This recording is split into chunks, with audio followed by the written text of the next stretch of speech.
Magandang araw po mga kaibigan. Kumusta? Sana ay nasa mabuting kalagayan saan man naruroon at maraming salamat sa patuloy na suporta. Nagbabalik na naman po tayo sa aming munting backyard para sa isa na namang makabuluhan na episode. Welcome po! Today's episode ay magproseso naman kami sa aming mga 10 days old na mga piglets.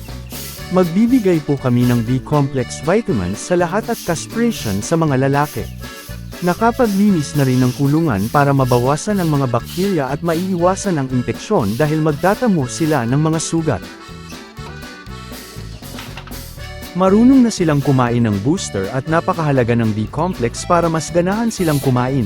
Maganda po ito na sa murang edad ay kumakain na para maging tuloy-tuloy ang paglaki at may handa sila sa pagwalay sa mama pig.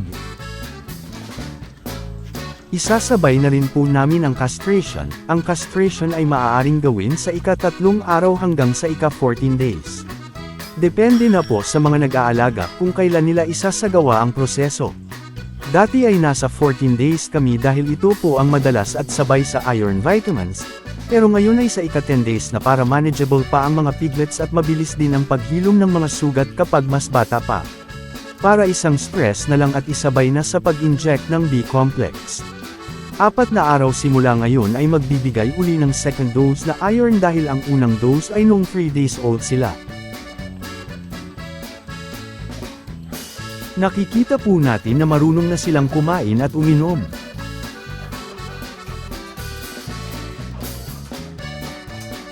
Maghahanda na po kami sa mga gagamitin. Ito po ang gagamitin naming vitamina 1 ml per piglet.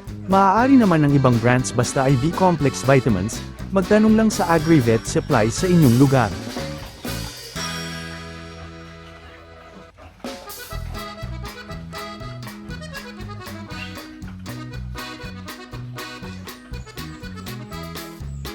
Nakahanda na ang 1 ml na bitamina at ready na mag-inject intramuscular o sa laman.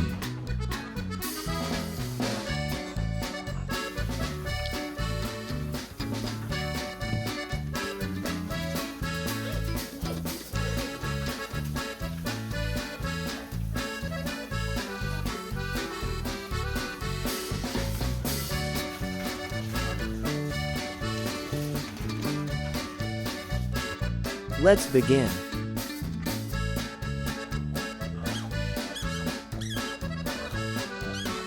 Hindi ko na makunan lahat para hindi na mahaba ang video, at least may idea na po kayo lalo na ang mga baguhan pa lang, ang 7 mga babae muna ang uunahin at isusunod ang 7 lalaki sabay castrate.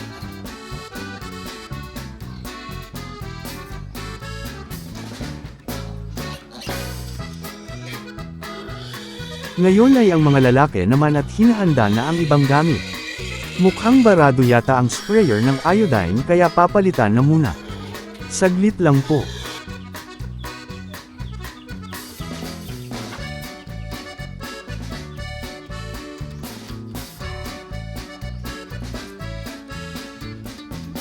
One eternity later. Simulan na namin ang castration pero ipagpaumanhin lang po ninyo dahil hindi ko na po maipakita ang actual na proseso dahil sa naghihigit na, iniiwasan ko lang po na maka-violate sa regulasyon.